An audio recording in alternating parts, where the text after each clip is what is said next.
जय माता दी। यह दिव्य तस्वीर जम्मू के कटरा में त्रिकूट पर्वत पर विराजमान माता वैष्णो देवी के पवित्र दरबार की है। तस्वीर में माता रानी के 3 पवित्र पिंडियों के दर्शन हो रहे हैं। आइए माता रानी के प्रकट होने, भैरवनाथ के उद्धार और इस पवित्र गुफा की पूरी कहानी को उसी सुंदर भक्तिमय और गाते हुए अंदाज में सुनते हैं। प्रेम से बोलिए सच्चे दरबार की जय। मंगलाचरण। दोहा। सर्वमंगल मांगल्ये शिवे सर्वार्थ साधिके शरण्ये त्र्यंबके गौरी नारायणी नमोस्तुते। सुरम्य भजन। तर्ज। चलो बुलावा आया है, चलो बुलावा आया है, माता ने बुलाया है। ऊंचे पर्वत पे बैठी है मेरी माँ वैष्णो रानी, 3 पिंडियों में सुहाए आदि शक्ति कल्याणी। पावन कथा। माता का जन्म और रत्नाकर की कुटिया। चौपाई। सत्ययुग और त्रेता के माही आदि शक्ति एक रूप बनाई, रत्नाकर के घर जन्मी माता, त्रिकुटा नाम धराया विधाता। बचपन से ही भक्ति में जागी, राम नाम की धुन मन लागी, सागर तट पर बैठ तपस्या कीनी, श्री राम चरणों में सुध बुध दीनी। कथा का सार।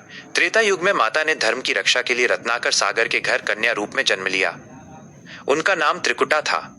वे भगवान श्री राम को अपने पति रूप में पाना चाहती थीं और इसके लिए तपस्या कर रही थीं।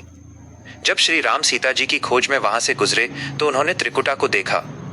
भगवान ने कहा कि इस अवतार में वे केवल सीता के प्रति प्रतिज्ञाबद्ध हैं, लेकिन द्वापर युग में कल की अवतार के समय वे त्रिकुटा की इच्छा पूरी करेंगे। तब तक के लिए श्री राम ने उन्हें उत्तर भारत के त्रिकूट पर्वत पर जाकर ध्यान करने और भक्तों की मनोकामनाएं पूरी करने को कहा। तभी से त्रिकुटा वैष्णो देवी कहलाईं। भैरवनाथ का पीछा करना और बाबा श्रीधर की कथा। चौपाई। कलयुग आया महिमा छाई, श्रीधर पंडित कथा सुनाई, निसंतान थे पंडित भारी। माँ ने आके लाज सवारी, कन्या रूप में भंडारा कीना, सब जग को भरपेट भोजन दीना, भैरवनाथ वहां हट ठानी, छुअन चहे माँ रूप भवानी। पवन वेग से भागी माता, भैरव पीछे दौड़ता जाता, बाण मार कर जल प्रगटाया, बाण गंगा पावन नाम धराया, चरण पादुका पर अंकित चरण, अर्ध कुमारी लीनी शरण, 9 महीने गर्भ जूना ध्याया, शक्ति का वहां तेज दिखाया। कथा का सार। कटरा के रहने वाले परम भक्त बाबा श्रीधर निसंतान थे।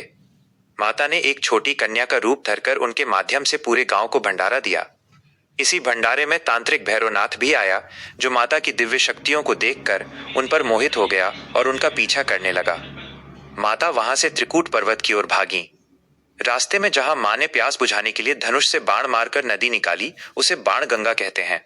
जहां रुककर पीछे देखा, उसे चरण पादुका कहते हैं। इसके बाद मां ने एक संकरी गुफा में 9 महीने वैसे ही तपस्या की जैसे बच्चा मां के गर्भ में रहता है। इसे अर्धकुमारी गर्भजून गुफा कहा जाता है।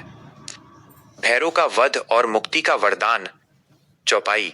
भैरव जब गुफा के द्वारे आया, वीर लंगूर ने युद्ध मचाया, महाकाली का रूप सुहाया, मां ने तीखा खड्ग उठाया, काट दिया भैरव का शीशा, गिरा जो घाटी 3 कोस दूरा, मरते समय जब बुद्धि आई, मां के चरणों में शीश नवाई दयामयी, मां वरदान दीना, भैरव मंदिर जग प्रसिद्ध कीना, दर्शन तेरा तब पूरा माना, जब भक्त भैरव दर शीश झुकाना। कथा का सार। जब भैरवनाथ अर्धकुमारी की गुफा तक पहुंच गया तो माता गुफा के पीछे से रास्ता बनाकर मुख्य पवित्र गुफा की ओर चली गईं। गुफा के मुहाने पर हनुमान जी, वीर लंगूर ने भैरव से युद्ध किया। अंत में माता ने महाकाली का रूप धारण कर भैरवनाथ का वध कर दिया। उसका सिर कटकर मुख्य गुफा से 3 किलोमीटर दूर पहाड़ी पर जाकर गिरा, जहां आज भैरव बाबा का मंदिर है। मरते समय भैरव को अपनी भूल का एहसास हुआ और उसने माफी मांगी। दयालु माता ने उसे माफ करते हुए वरदान दिया कि जो भक्त मेरे दर्शन के बाद तुम्हारे दर्शन नहीं करेगा, उसकी यात्रा अधूरी मानी जाएगी। 3 पवित्र पिंडियों का रहस्य। भैरवनाथ के वध के बाद माता वैष्णो देवी 3 चट्टानों के रूप में, जिन्हें पिंडियां कहा जाता है, हमेशा के लिए गुफा में अंतर्ध्यान हो गईं। इस दिव्य तस्वीर में जो 3 पिंडियां दिख रही हैं, वे 3 देवियों के रूप हैं। पिंडी का नाम, देवी का रूप, गुण व वरदान। रंग आध्यात्मिक रूप से महाकाली बाईं ओर, तमोगुण शक्ति, दुखों का नाश और अंधकार से मुक्ति। श्याम काला, लक्ष्मी माता मध्य में। रजोगुण धन, समृद्धि, वैभव और ऐश्वर्य। पीला बाई स्वर्ण, महासरस्वती दाईं ओर। सत्वगुण ज्ञान, बुद्धि, कला और पवित्रता। श्वेत सफेद। इन तीनों पिंडियों के सामूहिक रूप को ही श्री माता वैष्णो देवी कहा जाता है।